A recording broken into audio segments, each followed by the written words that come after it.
കൊച്ചി പള്ളുരുത്തിയിൽ ലോറിയിൽ ചോര വാർന്ന യുവാവിന്റെ മരണം കൊലപാതകമെന്ന് പോലീസ് കണ്ടെത്തിയിരുന്നു. മീനും മറ്റും കൊണ്ടുപോകുന്ന ഇൻസുലേറ്റഡ് ലോറിയിലാണ് കൊലപാതകം നടന്നത്. യുവാവിനെ ആശുപത്രിയിൽ എത്തിച്ച പെൺസുഹൃത്തിന്റെ ഭർത്താവിനെ പള്ളുരുത്തി പോലീസ് മണിക്കൂറുകൾക്കകം പിടികൂടി. ആഷിഖിന്റെ പെൺസുഹൃത്താണ് നാട്ടുകാരെ വിളിച്ചുകൂട്ടിയതും ഓട്ടോയിൽ ആശുപത്രിയിൽ എത്തിച്ചതും. കാലിന്റെ 2 തുടയിലും മുട്ടിന് കീഴിലും ഉണ്ടായിരുന്ന മുറിവുകളിലൂടെ ചോര വാർന്നായിരുന്നു ആഷിഖിന്റെ മരണം. തന്റെ ഭാര്യയുമായി ആഷിഖിന് ബന്ധമുണ്ടായിരുന്നു. ഇതിന്റെ വൈരാഗ്യത്തിലായിരുന്നു കൊലപാതകമെന്നും മൊഴി.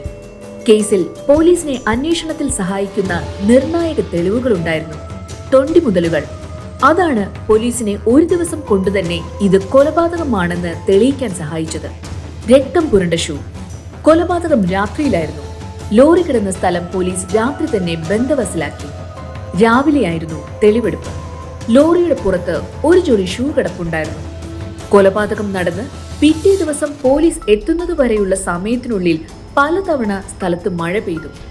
മഴ നനഞ്ഞെങ്കിലും ഷൂസിലെ രക്തക്കറ മാഞ്ഞിരുന്നില്ല. കറുത്ത ഷൂവിന്റെ ബൂട്ട് വെള്ള നിറത്തിലായിരുന്നു.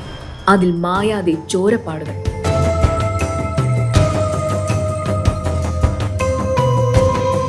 കൊല്ലപ്പെട്ട ആഷിഖിന്റേതാണ് ഷൂ എന്നാണ് നിഗമനം.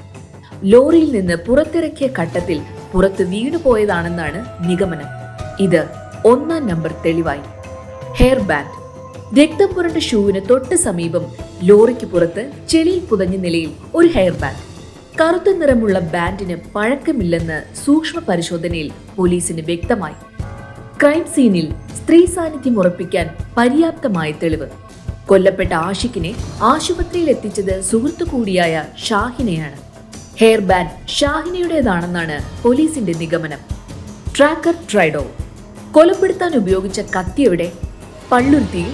കൊച്ചി സിറ്റി പോലീസിലെ ട്രാക്കർ ഡോഗ് ട്രൈഡോയെ നിയോഗിച്ചത് കത്തി കണ്ടെത്താനായിരുന്നു.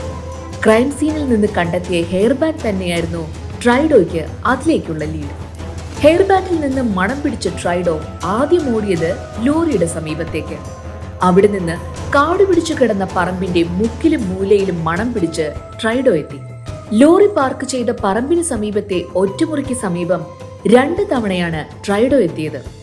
ഇതോടെ പോലീസിന് സംശയം കത്തി എങ്ങാനും അവിടെ സൂക്ഷിച്ചിരിക്കുമോ എന്നായി. ഏറെ തിരഞ്ഞെങ്കിലും കത്തി ലഭിച്ചില്ല.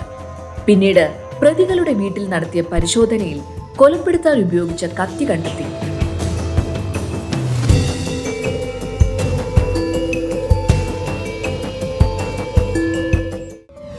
വീഡിയോ ഇഷ്ടപ്പെട്ടെങ്കിൽ സബ്സ്ക്രൈബ് ചെയ്ത് കൂടെ കൂടിക്കോളൂ. നമുക്ക് ഒരുമിച്ച് ലൈക്ക് അടിച്ച് യാത്ര പോകാം. കൂടെ ബെൽ ഐക്കൺ കൂടി ഒന്ന് എനേബിൾ ചെയ്തേക്കണേ.